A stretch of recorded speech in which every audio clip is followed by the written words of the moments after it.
এই হলো আমাদের লুল্লু, খুব অলস প্রকৃতির ভূত। এভাবে ভালোই লাগছে না। কখন একটা মানুষ আসবে আর একটু ভয় দেখাবো। তবে লুল্লু অনেক দুষ্টু একটা ভূত। সে সবসময় এই গাছে বসে থাকে এবং চিন্তা করে কাউকে ভয় দেখাবে। এবং যেই কথা সেই কাজ। লুল্লু তো কোনো মানুষ দেখলেই তাকে ভয় দেখায়, তাকে দৌড় করায় এবং মাঝে মাঝে দেখা যায় কেউ খেতে বসলে তার খাবার নিয়েও পালিয়ে যায় এই লুল্লু। ওই তো একটা পুলিশ বসে বসে খাচ্ছে, আজকে ওর খাবার তো আমি খেয়েই ছাড়বো। লুল্লুর অত্যাচারে গ্রামবাসী যেন অতিষ্ঠ। মাঝে একদিন গ্রামের এক শেঠ পথে ক্লান্ত হয়ে বসে রেস্ট করছিল। এমন সময় লুল্লু তাকেও ভয় দেখায়। আরে ওই তো একটা মানুষ বসে আছে, একটু যাই ওকে একটু ভয় দেখানো যাক। এমনভাবে লুল্লু সবাইকে একের পর এক ভয় দেখাতে থাকে। লুল্লু তাদেরকে দৌড় করে তাদের থেকে খাবার ছিনিয়ে নেয় এবং বীভৎস আকারে তাদের ভয় দেখায়। হ্যাঁ ওই তো দুইটা বাচ্চা যাচ্ছে, ওদের সামনে একটু নাচানাচি করি, দেখি ওরা ভয় পায় কিনা। গ্রামের ছোট বাচ্চারা লুল্লুর থেকে বাঁচায় না। তারা গ্রামের রাস্তা ধরে অথবা জঙ্গলের রাস্তায় এলেই লুল্লু তাদের ভয় দেখায়। গ্রামে কোনো অতিথি এলো লুল্লু তাদের ভয় দেখায়। একদিন লুল্লুকে শায়েস্তা করতে এলো এক তান্ত্রিক। আয় প্রকান্তে, তুই আমার সাথে পারবি না, তুই চলে যা। তার সাথে তো লুল্লুর ভীষণ যুদ্ধ হলো। তান্ত্রিক ছিল একটু ভীষণ ভীতু প্রকৃতির। লুল্লু তো তান্ত্রিককে হারিয়েই দিল। এবার সবাই গেল এক বড় তান্ত্রিকের কাছে নালিশ করতে। সবাই সবার সব সমস্যা তান্ত্রিককে খুলে বলল। তান্ত্রিক এবার এলো লুল্লুর কাছে এবং সে লুল্লুকে বলল সে যেন এমন না করে, সে যেন ভালো ভূত হয়ে থাকে। লুল্লু তো তার কথা শুনতেই রাজি না।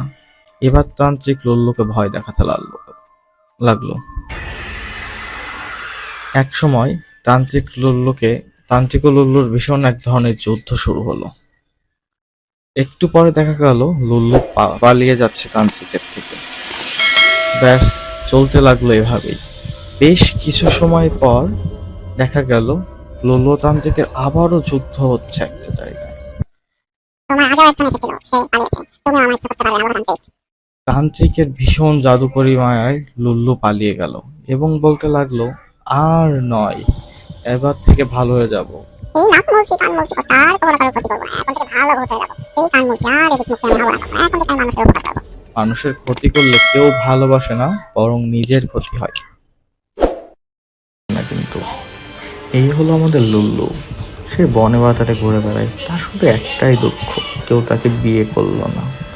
তো সে এটা ভাবতে ভাবতে ভাবলো দত্তর কাছে যাবে। গিয়ে দেখলো দত্ত প্রেম করছে শাকচুন্নির সাথে। লুল্লু তো অনেক সময় ধরে দেখলো। এরপর এগিয়ে গিয়ে দত্তকে বলল, দত্ত দাদু আমি বিয়ে করব। দত্ত তাকে বলল, তোর বংশের এক ঘটক আছে, তুই তার কাছে যা, তাহলে যদি তোর বিয়ে হয়। ঘটক যদি গটকালি করে তোর হয়ে, তবে তোর বিয়ে হবে। ব্যাস যেই কথা সেই কাজ। লুল্লু তো বের হয়ে গেল সেই বংশের ঘটকের খোঁজে। সে তো অনেক দূরের পথ। লুল্লু মহাকাশ পাড়ি দিয়ে ছুটে চলল তার কাছে। গিয়ে দূর থেকে দেখলো ঘটক দাদু ও দিদিমা গল্প করছে, এখানেও প্রেম করছে। লুল্লু তো এগিয়ে গেল আবার সেই ঘটক দাদু ও দিদিমার কাছে। গিয়ে লুল্লু সবটা খুলে বলল তার মনের কথা, যে সে একা আছে, তার একা থাকতে ভালো লাগছে না। লুল্লু এখন চায় প্রেম করতে এবং বিয়ে করতে। ঘটকের তো একটা মেয়ে পছন্দ করাই ছিল। ঘটক চলে গেল লুল্লুকে নিয়ে সেই মেয়ের খোঁজে। সেও তো অনেক দূরের পথ পাড়ি দিচ্ছে লুল্লু ও ঘটক দাদু। গিয়ে দেখলো চুলওয়ালা পেতনি বসে আছে। লুল্লুর তো অনেক পছন্দ হয়ে গেল। ঘটক পেতনিকে সব খুলে বলল, পেতনিও রাজি হয়ে গেল।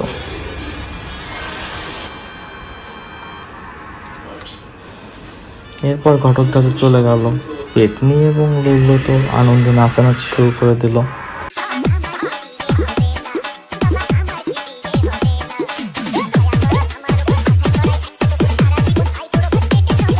এরপর পেতনি ও লুল্লু বেশ রেস্টুরেন্টে যেত, তারা খাওয়া দাওয়া করতো, ঘোরাঘুরি করতো।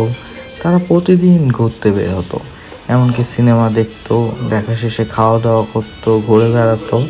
এমনই একদিন সিনেমা দেখা শেষ করে লল্লু ও পেতনি ঘুরে বেড়াচ্ছিল। তারা বনের দিকে রওনা হচ্ছিল। এমন সময় লল্লুর এক ভাই কাল্লু চলে এলো। সে তো খুব দেখতে ফ্যাশনেবল। সে পেতনিকে সুন্দর সুন্দর কথা বলল, তুমি কি আমার রানী হবে, এটা ওটা। যেহেতু সে অনেক স্মার্ট ছিল এবং পেতনিকে ইমপ্রেস করলো বিভিন্ন ম্যাজিক দিয়ে, পেতনি আর লুল্লুর দিকে তাকালোও না। সে কাল্লুর সাথে চলে গেল এবং তারা ভালো থাকলো। এদিকে লুল্লু তো কান্নাকাটি শুরু করলো। এইভাবে এবারও লুল্লুর বিয়েটা আর হলো না। তো বন্ধুরা, এভাবে যদি আরও লুল্লুর গল্প দেখতে চাও তাহলে তোমরা এক্ষুনি চ্যানেলটি সাবস্ক্রাইব, লাইক, শেয়ার, কমেন্ট করে দাও। আজকে আমি তোমাদের বলবো আমার লালন থেকে লল্লু কোথায় ওঠার ব্যাপারটা। সবাই জানতে সাবস্ক্রাইব করো, শুধু দেখে যাও, সাবস্ক্রাইব তো করতে হবে, বেল বাটনেও চাপ দিয়ে দিও। আজ থেকে আমার প্রত্যেকটা ভিডিও হবে নিয়মিত, আর এই সব ভিডিও পেতে এক্ষুনি লাইক, কমেন্ট, সাবস্ক্রাইব করে দাও। তো চলো শুরু করা যাক। একটি সুন্দর গ্রাম ছিল। সেখানে লালন, তার বাবা ও মা বসবাস করত। লালনের বাবা ছিল চাষি। তাদের অল্প কিছু জমি ছিল। তারা চাষাবাদ করেই চলাচল করত। একবার বন্যার জলে সব ডুবে যাওয়াতে বেশ অবস্থা খারাপ হলো। লালনের বাবা গেল গ্রামের শেঠের সাথে আলোচনা করতে এবং গ্রামের শেঠের কাছে কিছু টাকা ধার চাইতে। শেঠকে সব খুলে বলল। শেঠ টাকা দিতে রাজি হলো। শেঠ কিছুক্ষণ পর টাকা আনতে ভিতরে গেল এবং এসে লালনের বাবাকে সম্পূর্ণ টাকা বুঝিয়ে দিল এবং বলল সে ওই টাকা সুদ সহ সময়ের মধ্যে ফেরত দেবে, আর না দিতে পারলে তার জমি বাড়ি সবকিছু কেড়ে নেবে। লালনের বাবা খুশি মনে বাড়ি চলে এলো এবং চাষাবাদ করতে লাগলো। কিন্তু গ্রামের ওই শেঠের নজর ছিল লালনদের ওই জমির ওপর। সে ওই জমিটি নিয়ে ওখানে একটি বাড়ি করতে চাইতো। শেঠ তো তাকে তাকে থাকলো কখন সে এই বাড়িটি নেবে, অর্থাৎ এই জমি নিয়ে বাড়ি করবে। এক সময় পার হয়ে গেল। শেঠ এসে তার বাবাকে বলল, এখনো তো টাকা দিলে না। ব্যাস, বেশ কথা কাটাকাটি হলো দুজনের। পরের দিন শেঠ সাথে করে তার একটা গুন্ডাকে নিয়ে এলো।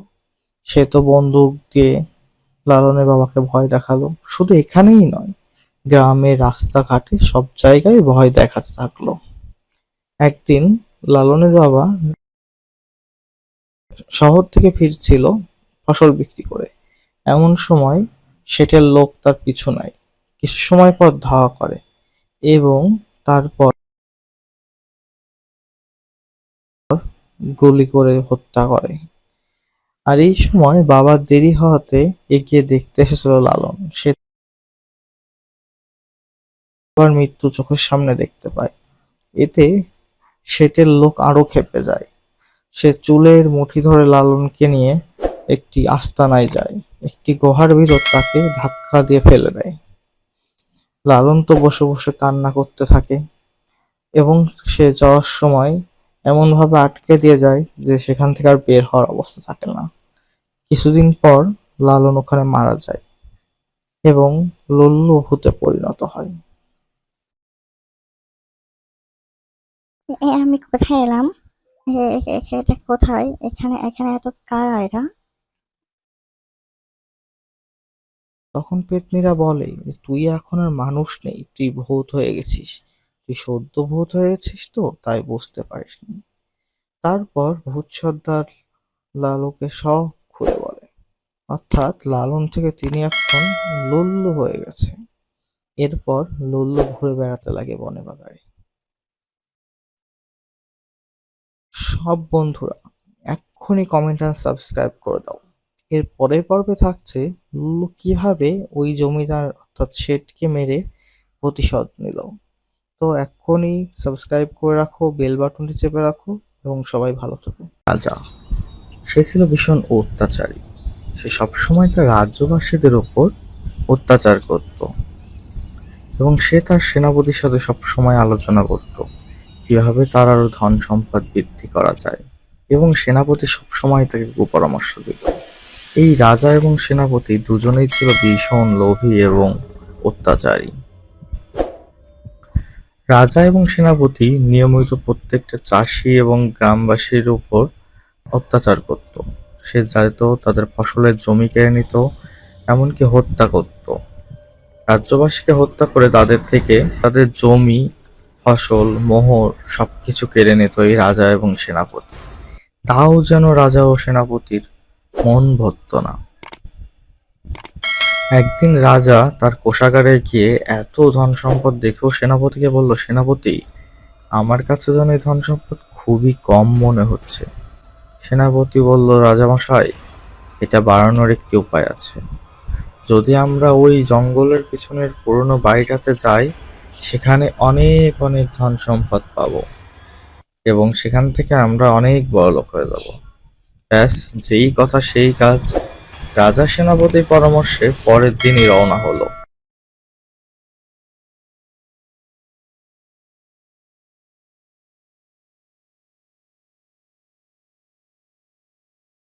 একসময় রাজা তার গন্তব্যে পৌঁছে গেল।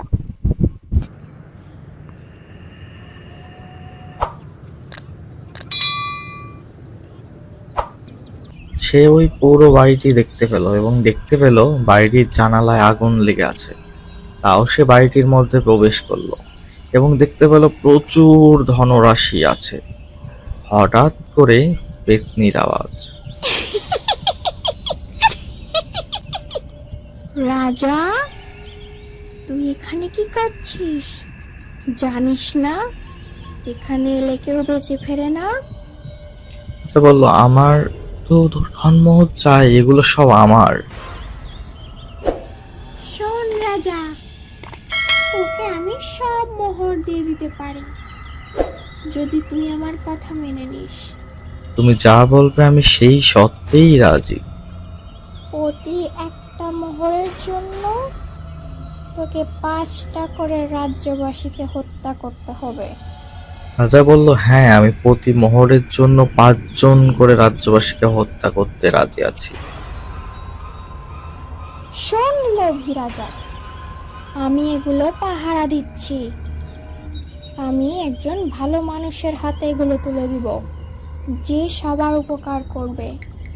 কিন্তু তুই তো লোভী, লোভে তোর রাজ্যবাসীকেও মারতে তুই 2বার ভাবিসনি। তাই তোর মতন লোভী রাজার শাস্তি একটাই, মৃত্যুদণ্ড। রাজা তো মারা গেল এবং গ্রামবাসী অনেক সুখে শান্তিতে বসবাস করতে লাগলো।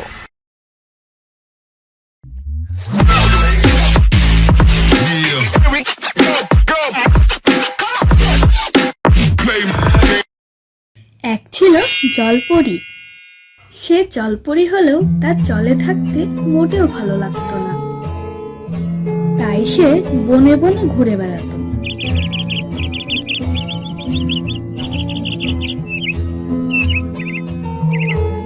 সে ছিল খুব দুষ্টু প্রকৃতির, তবে তার মনটি খুব ভালো ছিল।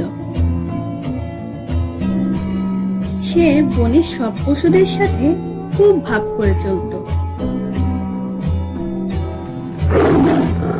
বাঘটাকে পিঠে নিয়ে ঘুরতো, অন্য পশু পাখিদের সাথে অনেক দুষ্টুমি করত, খেলাধুলা করত।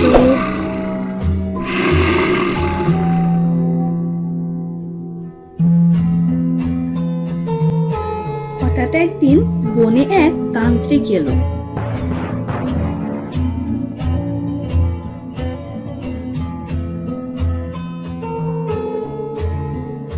সে এলো গভীর বনে সাধনা করতে।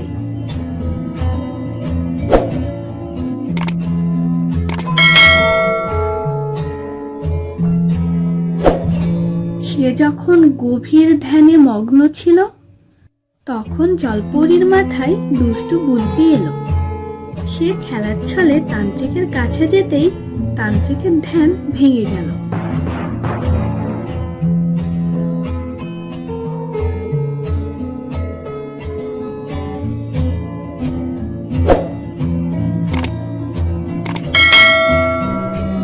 তান্ত্রিক খুব রেগে গেল জলপরীর ওপর।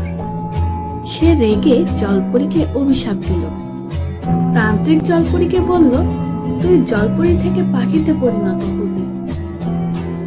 জলপরী তার কাছে ক্ষমা চাইল, করুণভাবে মিনতি করল তাকে তার আগের রূপ ফিরিয়ে দেওয়ার জন্য। তান্ত্রিক বলল, অভিশাপ ফিরিয়ে নেওয়া যায় না, তবে একটি উপায় বলে দিই। যদি কোনো ভালো মানুষ তোর এই পাখি রূপকে মেরে ফেলে, তাহলেই তুই আবার তোর আসল রূপ ফিরে পাবি। তারপর সে চলে গেল। পাখিটি বনে বনে ঘুরতে থাকলো। অনেক বছর পর একটি ছেলে বনের মধ্যে হারিয়ে যায়। সে বনের মধ্যে ঘুরতে থাকে। ছেলেটি ক্লান্ত হয়ে একটি গাছের নিচে বসল। তারপর সে ঘুমিয়ে পড়ল। এরপর ঘুম থেকে উঠে গাছের ডালে একটি পাখি দেখতে পেল। পাখিটি ছেলেটির কাছে এসে বলল, তুমি রাস্তা হারিয়ে ফেলেছ, তাই না? ছেলেটি বলল, কে তুমি? তুমি কি করে জানলে? পাখি বলল, আমি সব জানি। আমি তোমাকে সাহায্য করতে পারি, কিন্তু তোমাকে আমায় মেরে ফেলতে হবে। ছেলেটি রাজি হলো না। তারপর পাখি সব ঘটনা খুলে বলল।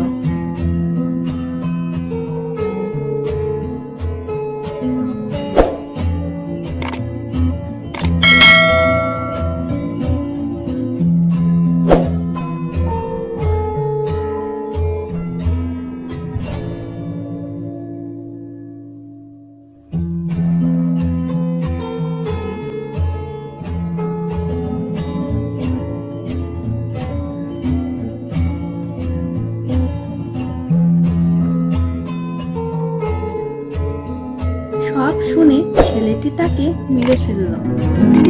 তারপর অভিশাপ মুক্ত হয়ে জলপরী তার আগের রূপ ফিরে পেল।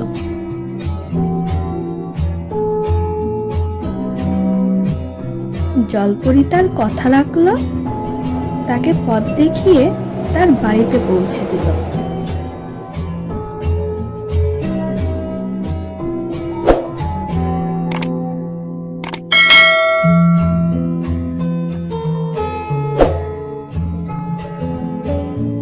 ছেলেটির পরিবারের সবাই জলপরীকে ধন্যবাদ জানালো।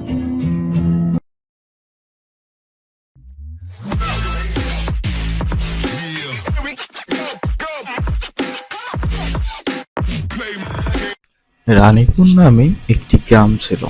সেখানে বসবাস করত এক দৈত্য, এবং এই দৈত্য প্রতিদিন একটা করে মানুষ মেরে খেত। এই গ্রামের রুল ছিল, প্রতিদিন একজন করে মানুষ এই দৈত্যর কাছে যাবে এবং দৈত্য তাদেরকে খাবে। এভাবে গ্রামে প্রতিদিন একজন করে মানুষ দৈত্যর কাছে যেত এবং দৈত্য তাদের হত্যা করে খেয়ে ফেলত। এভাবে একের পর এক মানুষ মারা যেতে থাকলো দৈত্যর হাতে, কিন্তু কিছু তো করার নেই।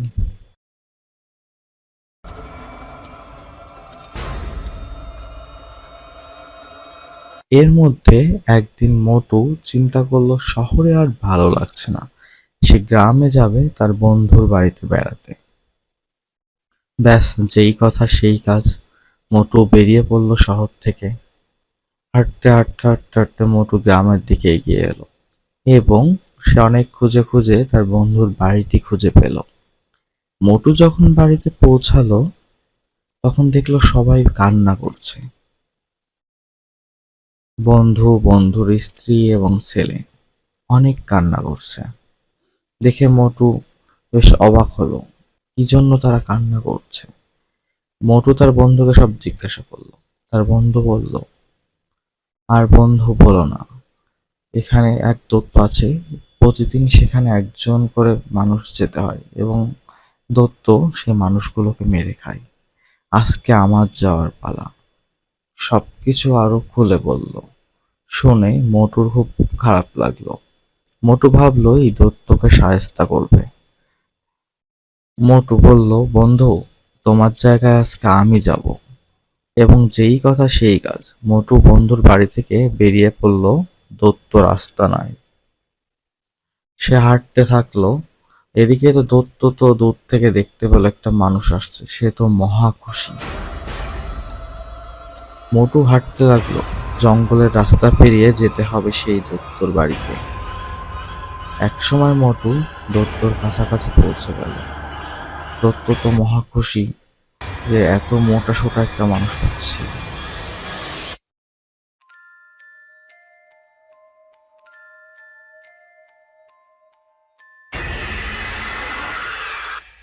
এই কিরে, কত মোটা সোটা একটা মানুষ পেয়েছি। এটা বলে তো দত্ত নাচানাচি শুরু করলো। মোটু তখন বলল, দাঁড়াও, তুমি আমার মতন প্রতিদিন 10টা করে মানুষ পেতে পারবে যদি একটা কথা মানো। দত্ত তো খুব খুশি হয়ে গেল এবং নাচানাচি করতে লাগলো এবং বলল, কি কথা বল, আমি সব কথা মানতে রাজি। তখন মোটু একটি কার্টুন দিয়ে বলল, তুমি যদি এর ভিতরে ঢুকে দেখাতে পারো তাহলে তোমাকে প্রতিদিন আমার মতন 10টা করে মানুষ দিতে পারো। দত্ত বলল, এই ব্যাপার, এখনই ঢুকে দেখাচ্ছে। এই বলে দত্ত যেই না কার্টুনে ঢুকলো, মোটু তক্ষুনি কার্টুনটি আটকে ফেললো এবং সেটি মাটির নিচে পুঁতে দিল। এভাবে দত্ত হাত থেকে গ্রামকে রক্ষা করলো মোটু। মোটু এবং পাতলু একদিন চিন্তা করলো তারা সিনেমা দেখতে সিনেমা হলে যাবে, শহরের সিনেমা হলে, এবং তারা এই বিষয়ে কিছু সময় আলোচনা করলো এবং অতঃপর যেই কথা সেই কাজ। তারা বেরিয়ে পড়লো তাদের বাড়ি থেকে শহরের উদ্দেশ্যে। রাস্তা পাড়ি দিতে লাগলো তারা। গ্রামের রাস্তা পাড়ি দিয়ে শহরে গেল এবং শহরে তারা সিনেমা হলে গেল সিনেমা দেখতে।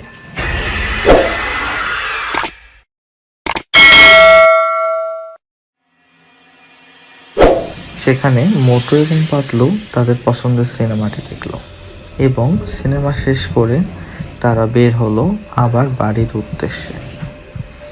এর মধ্যে মোটু এবং পাতলু ভীষণ ক্লান্ত ছিল এবং তাদের অনেক ক্ষুধা লেগেছিল। তো তারা চিন্তা করলো কিছু খেয়ে নেবে। তারা খাবারের দোকান দেখতে পেল, কিন্তু তারা জানতো তাদের কাছে শুধুমাত্র বাড়ি ফেরার টাকাটাই আছে। এজন্য তারা আর খাবারের দোকানের দিকে তাকালো না। এরপর তারা ভাবলো সস্তার একটা ক্যাফে থেকে কিছু কিনে খাবে, কিন্তু সেখানেও মেনুতে দাম দেখে তাদের আর বোঝা হয়ে গেল যে তারা এই টাকাতে কিছু খেতে পারবে না, অর্থাৎ তাদের বাড়ি ফিরে যেতে হবে।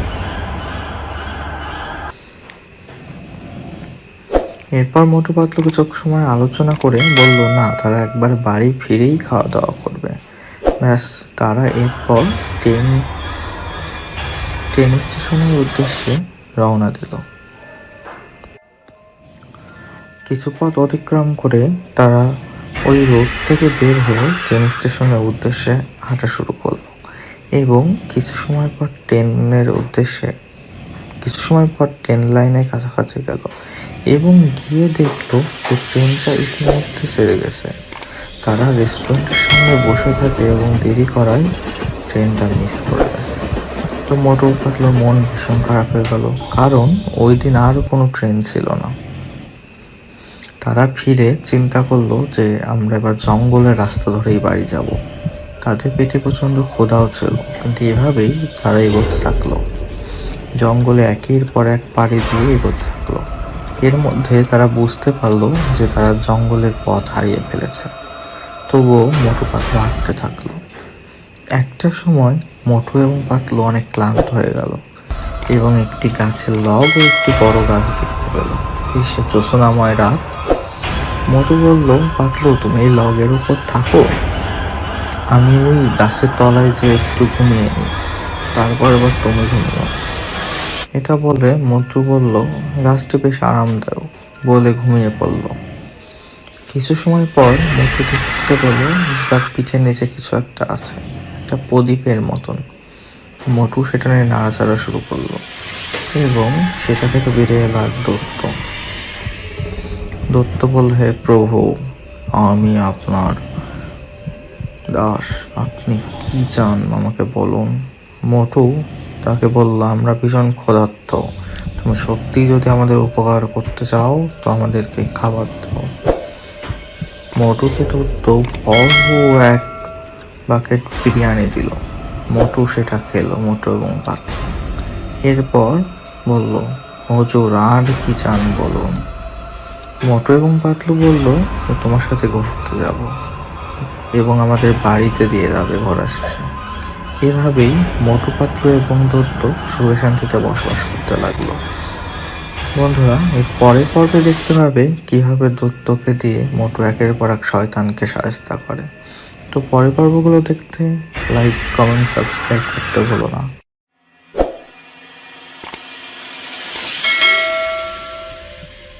হ্যালো, ওয়েলকাম গাইস, আমি মোটু এবং আমার সাথে আছে পাতলু, এবং আজ থেকে শুরু হতে চলছে পটো টিভিতে একমাত্র মোটু এবং পাতলু ইউনিভার্সের নতুন সিরিজ। তো এই সিরিজটি দেখতে আমাদের সাথেই থাকুন। এখন থেকে প্রতি সপ্তাহে আপলোড হবে। চ্যানেলটি subscribe, like and share. Subscribe করে অবশ্যই বেল বাটনে প্রেস করবেন। গ্রামের পাশে একটি মন্দির ছিল।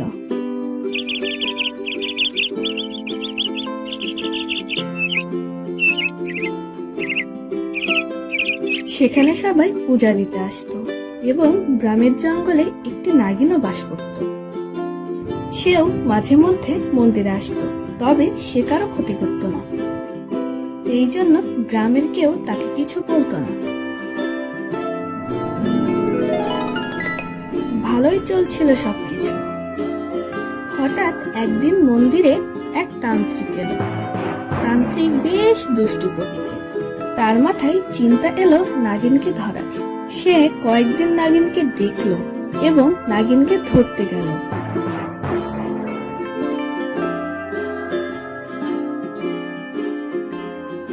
ঠিক তখন রাজার এক সৈনিক তান্ত্রিককে বাধা দিল।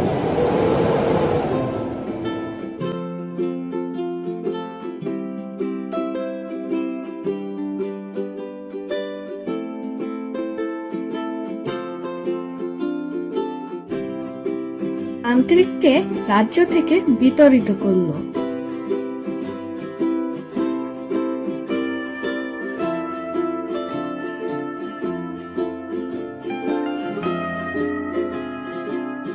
এরপর নাগিন জঙ্গলে চলে যায়, আর আসে না।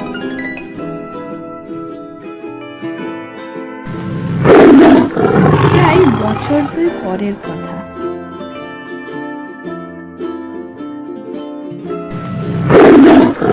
হঠাৎ মন্দিরের আশেপাশে বাঘের আনাগোনা দেখা গেল। মানুষকে তাড়া করে খেয়ে ফেলতে লাগলো বাঘ। এমন প্রায় প্রতিদিনই মানুষ খায় এবং কেউ ধরতে পারে না। রাজার কাছে সবাই নালিশ করলো। রাজা সব শুনে বাঘ মারার দায়িত্ব সেই সৈনিকের উপর দিল যে নাগিনকে বাঁচিয়েছিল।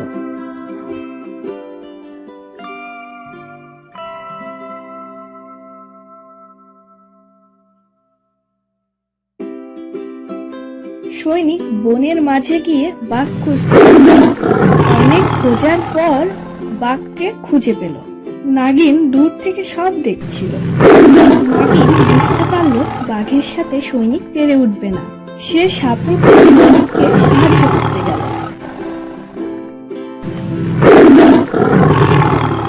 বাঘকে নাগিনী নিহত করে। বাঘ বিশ্বের যন্ত্রণায় মরণপ্রায়। নাগিন তার রূপে ফিরে আসে এবং 2 বছর আগের জন্য তাকে ধন্যবাদ জানাই আর বনে ফিরে যাই।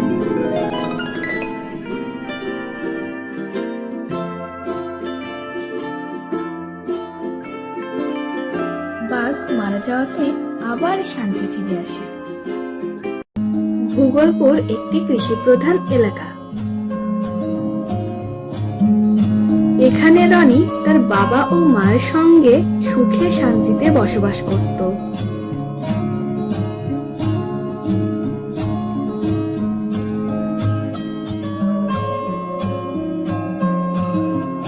রনির বাবা ছিল একজন কৃষক।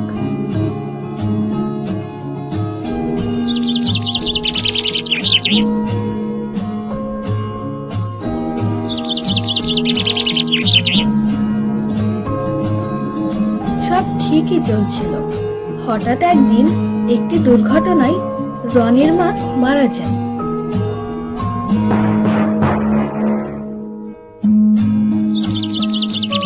রনির বাবা সারা দিন মাঠে কাজ করে, তাই সে রনির ঠিকমতো খেয়াল দিতে পারত না। তাই সবাই তাকে পরামর্শ দেয় আবার বিয়ে করার জন্য।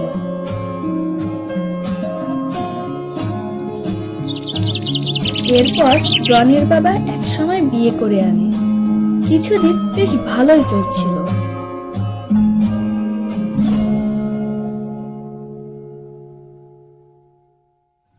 তবে হঠাৎ শুরু হলো সৎমার অত্যাচার।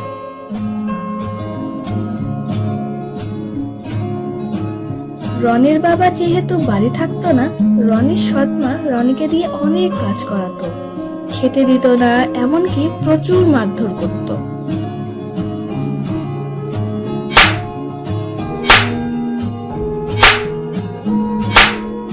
একদিন রনির সৎমা তাকে মেরে বাড়ি থেকে বের করে দেয়।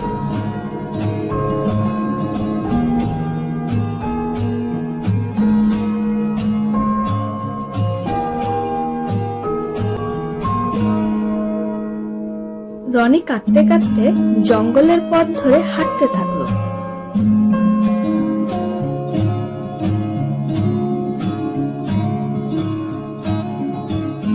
হাঁটতে হাঁটতে একসময় সে ক্লান্ত হয়ে গাছের নিচে শুয়ে ঘুমিয়ে পড়ল।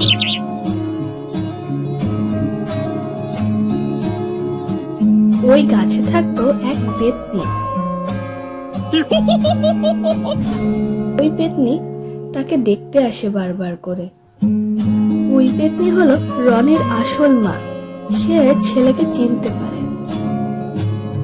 রনি ঘুম থেকে উঠে কান্না শুরু করে।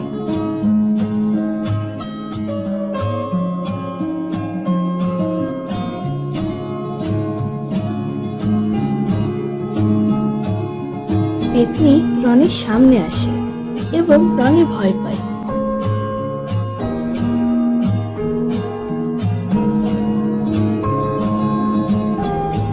পেতনি রনিকে নিজের পরিচয় দেয় এবং তার কান্নার কারণ জানতে চায়।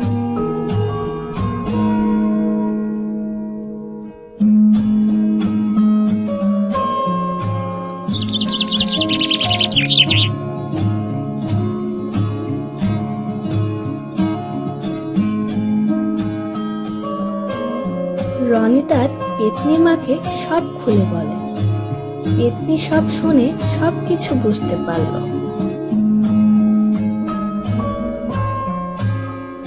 পেতনি তখন রনিকে নিয়ে বাড়ি যায়।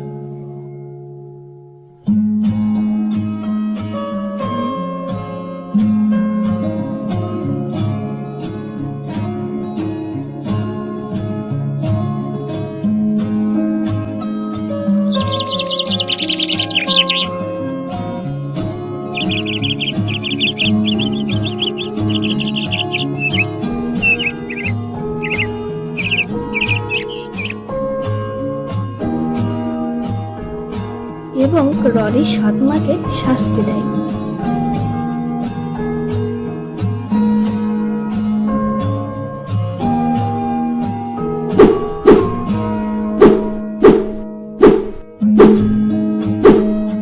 রনির সৎমা তার ভুল বুঝতে পারে এবং পেতনির কাছে ক্ষমা চায়।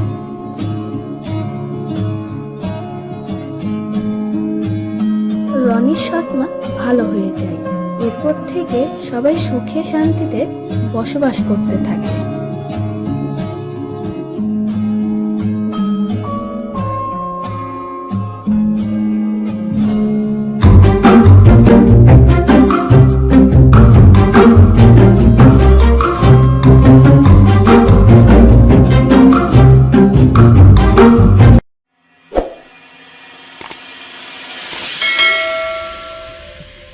Hello, welcome guys. আমি মোটু এবং আমার সাথে আছে পাতলু, এবং আজ থেকে শুরু হতে চলছে পটো টিভিতে একমাত্র মোটু এবং পাতলু ইউনিভার্সের নতুন সিরিজ। তো এই সিরিজটি দেখতে আমাদের সাথেই থাকুন। এখন থেকে প্রতি সপ্তাহে আপলোড হবে। চ্যানেলটি subscribe, like and share. Subscribe করে অবশ্যই বেল বাটনে প্রেস করবেন। মোটু এবং পাতলু একদিন চিন্তা করলো তারা সিনেমা দেখতে সিনেমা হলে যাবে, শহরের সিনেমা হলে, এবং তারা এই বিষয়ে কিছু সময় আলোচনা করলো এবং অতঃপর যেই কথা সেই কাজ, তারা বেরিয়ে পড়লো তাদের বাড়ি থেকে শহরের উদ্দেশ্যে।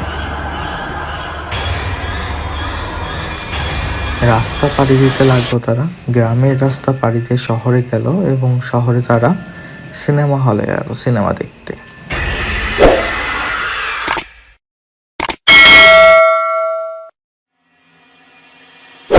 সেখানে মোটু এবং পাতলু তাদের পছন্দের সিনেমাটি দেখলো এবং সিনেমা শেষ করে তারা বের হলো আবার বাড়ির উদ্দেশ্যে। এর মধ্যে মোটু এবং পাতলু ভীষণ ক্লান্ত ছিল এবং তাদের অনেক ক্ষুধা লেগেছিল। তো তারা চিন্তা করলো কিছু খেয়ে নেবে। তারা খাবারের দোকান দেখতে পেল, কিন্তু তারা জানতো তাদের কাছে শুধুমাত্র বাড়ি ফেরার টাকাটাই আছে। এজন্য তারা আর খাবারের দোকানের দিকে তাকালো না। এরপর তারা ভাবলো সস্তার একটা ক্যাফে থেকে কিছু কিনে খাবে, কিন্তু সেখানেও মেনুতে দাম দেখে তাদের আর বোঝা হয়ে গেল যে তারা এই টাকাতে কিছু খেতে পারবে না, অর্থাৎ তাদের বাড়ি ফিরে যেতে হবে। এরপর মোটু পাতলু কিছু সময় আলোচনা করে বলল না, তারা একবার বাড়ি ফিরেই খাওয়া দাওয়া করবে। ব্যাস, তারা এরপর ট্রেন স্টেশনের উদ্দেশ্যে রওনা দিল। কিছু পথ অতিক্রম করে তারা ওই রোড থেকে বের হয়ে ট্রেন স্টেশনের উদ্দেশ্যে হাঁটা শুরু করলো এবং কিছু সময় পর ট্রেন লাইনের কাছাকাছি গেল এবং গিয়ে দেখলো যে ট্রেনটা ইতিমধ্যে ছেড়ে গেছে।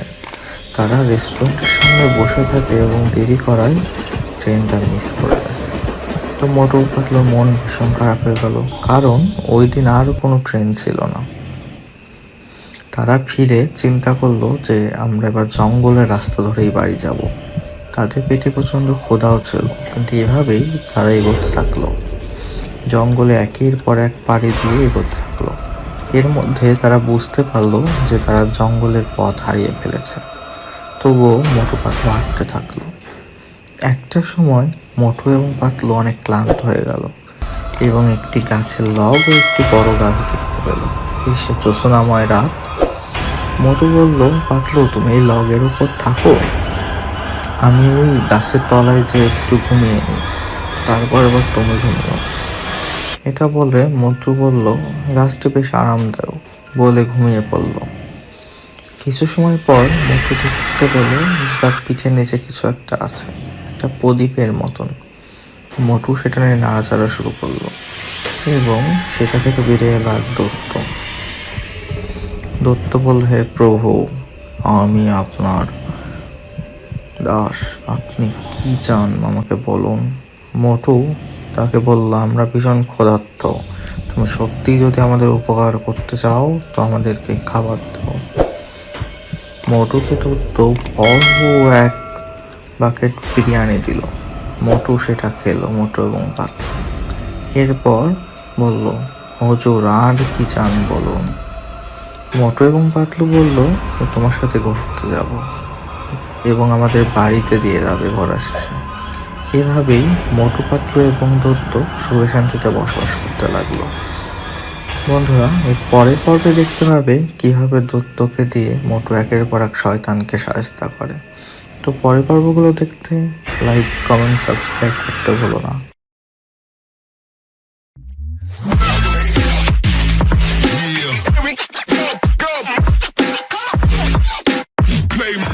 সুবোধনগর নামে একটি রাজ্য ছিল।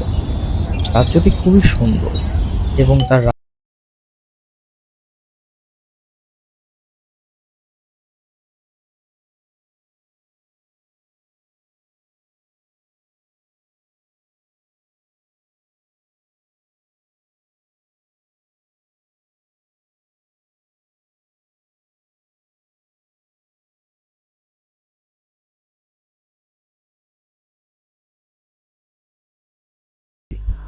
এবং প্রতি রাতে সে এবং তার সাপ মানুষ মারত এবং সে এতে পৈশাচিক আনন্দ খুঁজে পেত। সে প্রতিদিন একজন করে মানুষকে ভয় দেখাতো নিজে, এবং পরে তার সাপকে ভয় দেখাতো। এরপরে কোনোভাবে না কোনোভাবে মানুষটিকে তিনি মেরে ফেলত, তার সাপের মাধ্যমে অথবা নিজে আঘাত করে। এভাবে দিনের পর দিন প্রতিদিন একজন করে মানুষ ডাইনি বুড়ি মারতে থাকলো।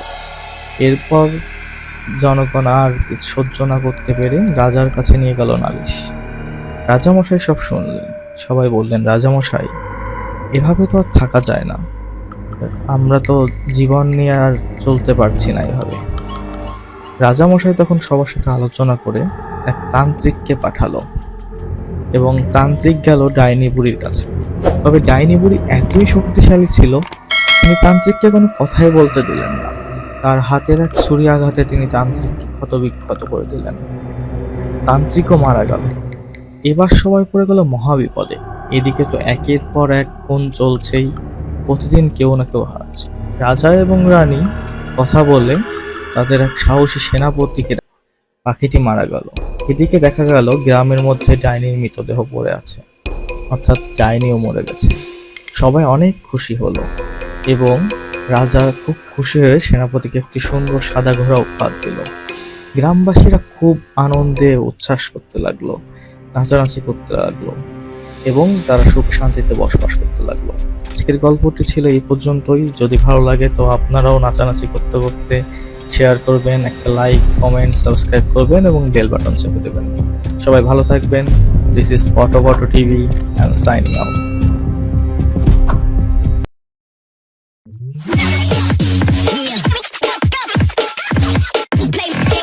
রানীপুর নামে একটি গ্রাম ছিল। সেখানে রনি ও তার বাবা মা বসবাস করত।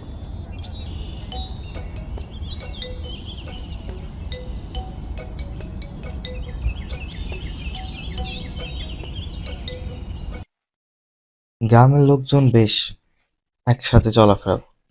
সবাই খুব ভালো সুখে শান্তিতে ছিল, সবকিছু ভালোভাবেই চলছিল। হঠাৎ গ্রামে দেখা যায় এক অজানা রোগ। সবাই আক্রান্ত হয়ে পড়ে এবং প্রায় অর্ধেক লোকই মারা যায়। রনিদের আশপাশের অনেক প্রতিবেশী দিনের পর দিন মারা যেতে থাকে। হঠাৎ একদিন রনির মা মারা যায়। রনির বাবা এবং রনি খুব ভেঙে পড়ে এবং কিছুদিন পর হঠাৎ করে রনির বাবাও মারা যায় একই রোগ আক্রান্ত। সবাই গ্রাম ছেড়ে শহরে যেতে থাকে। রনিও চলে যায় তার মামার সাথে গ্রাম থেকে শহরে। রনি শহরের স্কুলে ভর্তি হয় এবং সে মনে মনে চিন্তা করে সে একদিন ডাক্তার হয়ে ভালো চিকিৎসা নিয়ে ব্যবস্থা নিয়ে তবেই গ্রামে ফিরবে। কারণ তাদের গ্রামে কোনো চিকিৎসা কেন্দ্র ছিল না এবং গ্রামের লোক তেমন শিক্ষিত নয়, যার ফলে তারা এই রোগের মোকাবেলা করতে পারছে।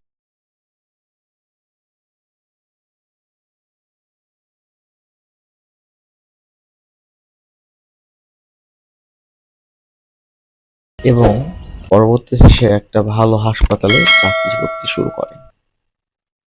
সে বেশ ভালো বড় ডাক্তার পরিণত হয়। হঠাৎ চারিদিকে করোনা মহামারী দেখা দিতে থাকে, অনেক মানুষ মারা যায়। তখন রনি ঠিক করে এবার সময় এসেছে তার গ্রামের জন্য।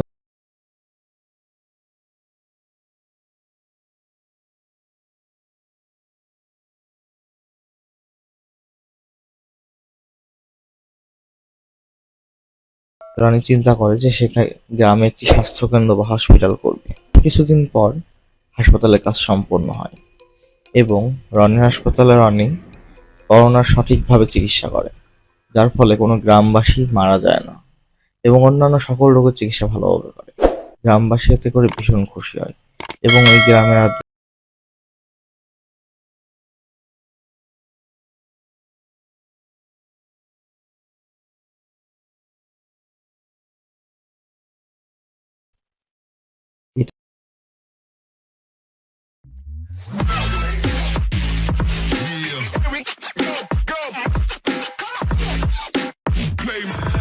এক গ্রামের পাশে একটি মন্দির ছিল।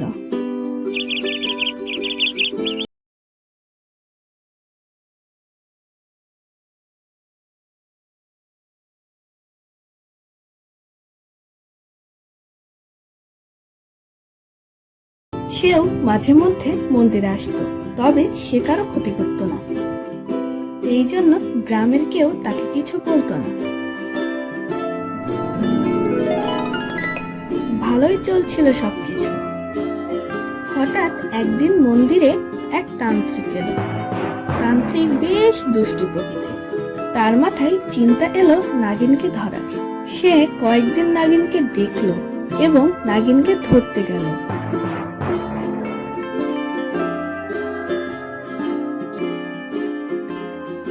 ঠিক তখন রাজার এক সৈনিক তান্ত্রিককে বাধা দিল।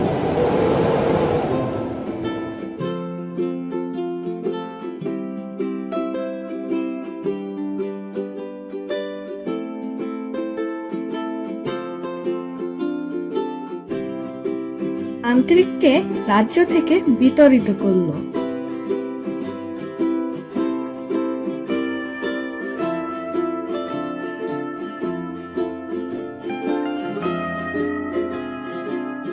এরপর নাগিন জঙ্গলে চলে যায়, আর আসে না।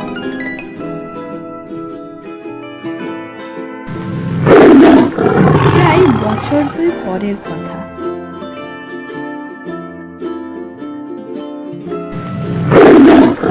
হঠাৎ মন্দিরের আশেপাশে বাঘের আনাগোনা দেখা গেল। মানুষকে তাড়া করে খেয়ে ফেলতে লাগলো বাঘ। এমন প্রায় প্রতিদিনই মানুষ খায় এবং কেউ তাকে ধরতে পারে না। রাজার কাছে সবাই নালিশ করলো। রাজা সব শুনে বাঘ মারার দায়িত্ব সেই সৈনিকের উপর দিল যে নাগিনকে বাঁচিয়েছিল।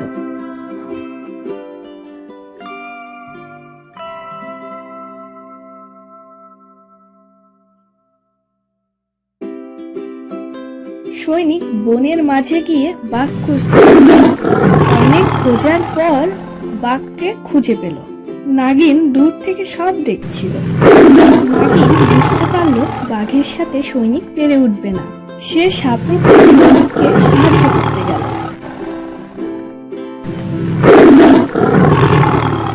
বাঘকে নাগিনী নিহত করে। বাঘ বিশ্বের যন্ত্রণায় মরণ প্রায়।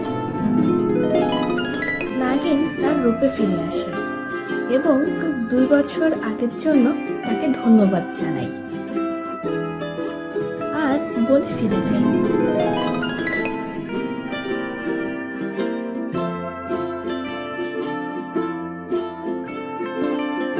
বাঘ মারা যাওয়াতে আবার শান্তি ফিরে আসে।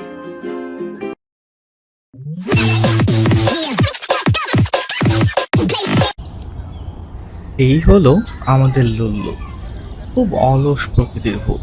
এভাবে ভালোই লাগছে না। কখন একটা মানুষ আসবে আর একটু ভয় দেখাবো। তবে লুল্লু অনেক দুষ্টু একটা ভূত। সে সবসময় এই গাছে বসে থাকে এবং চিন্তা করে কাউকে ভয় দেখাবে, এবং যেই কথা সেই কাজ। লুল্লু তো কোনো মানুষ দেখলেই তাকে ভয় দেখায়, তাকে দৌড় করায়, এবং মাঝে মাঝে দেখা যায় কেউ খেতে বসলে তার খাবার নিয়েও পালিয়ে যায় এই লুল্লু। ওই তো একটা পুলিশ বসে বসে খাচ্ছে, আজকে ওর খাবার তো আমি খেয়েই ছাড়বো। লুল্লুর অত্যাচারে গ্রামবাসী যেন অতিষ্ঠ। মাঝে একদিন গ্রামের এক শেঠ পথে ক্লান্ত হয়ে বসে রেস্ট করছিল। এমন সময় লুল্লু তাকেও ভয় দেখায়। আরে ওই তো একটা মানুষ বসে আছে, একটু যাই ওকে একটু ভয় দেখানো যাক। এমন ভাবে লুল্লু সবাইকে একের পর এক ভয় দেখাতে থাকে। লুল্লু তাদেরকে দৌড় করে তাদের থেকে খাবার ছিনিয়ে নেয় এবং বীভৎস আকারে তাদের ভয় দেখায়। হ্যাঁ ওই তো 2টা বাচ্চা যাচ্ছে, ওদের সামনে একটু নাচানাচি করি, দেখি ওরা ভয় পায় কিনা। গ্রামের ছোট বাচ্চারা লুল্লুর থেকে বাঁচায় না। তারা গ্রামের রাস্তা ধরে অথবা জঙ্গলের রাস্তায় এলেই লুল্লু তাদের ভয় দেখায়। গ্রামে কোনো অতিথি এলো, লুল্লু তাদের ভয় দেখায়। একদিন লুল্লুকে সাহায্য করতে এলো এক তান্ত্রিক। তার সাথে লুল্লুর ভীষণ যুদ্ধ হলো। তান্ত্রিক ছিল একটু ভীষণ ভীতু প্রকৃতির। লুল্লু তো তান্ত্রিককে হারিয়েই দিল। এবার সবাই গেল এক বড় তান্ত্রিকের কাছে নালিশ করতে। সবাই সবার সব সমস্যা তান্ত্রিককে খুলে বলল। তান্ত্রিক এবার এলো লুল্লুর কাছে এবং সে লুল্লুকে বলল সে যেন এমন না করে, সে যেন ভালো ভূত হয়ে থাকে। লুল্লু তো তার কথা শুনতেই রাজি না। এবার তান্ত্রিক লুল্লুকে ভয় দেখাতে লাগলো। এক সময় তান্ত্রিক ও লুল্লুর ভীষণ এক ধরনের যুদ্ধ শুরু হলো। একটু পরে দেখা গেল লুল্লু পালিয়ে যাচ্ছে তান্ত্রিকের থেকে। ব্যাস, চলতে লাগলো এভাবেই। বেশ কিছু সময় পর দেখা গেল লুল্লু ও তান্ত্রিকের আবারও যুদ্ধ হচ্ছে একটা জায়গায়। তোমার আগেও একজন এসেছিল, সে পালিয়েছে, তুমি আমার কিছু করতে পারবে না, বলো তান্ত্রিক। তান্ত্রিকের ভীষণ জাদুকরি মায়ায় লুল্লু পালিয়ে গেল এবং বলতে লাগলো, আর নয়, এবার থেকে ভালো হয়ে যাব। এই নাম বলছি, কান বলছি, তার কোনো কারোর ক্ষতি করবো না, এখন থেকে ভালো হতে যাবো। এই কান বলছি, আর এদিক মুখে আমি হবো না, এখন থেকে আমি মানুষের উপকার করবো। মানুষের ক্ষতি করলে কেউ ভালোবাসে না, বরং নিজের ক্ষতি হয়।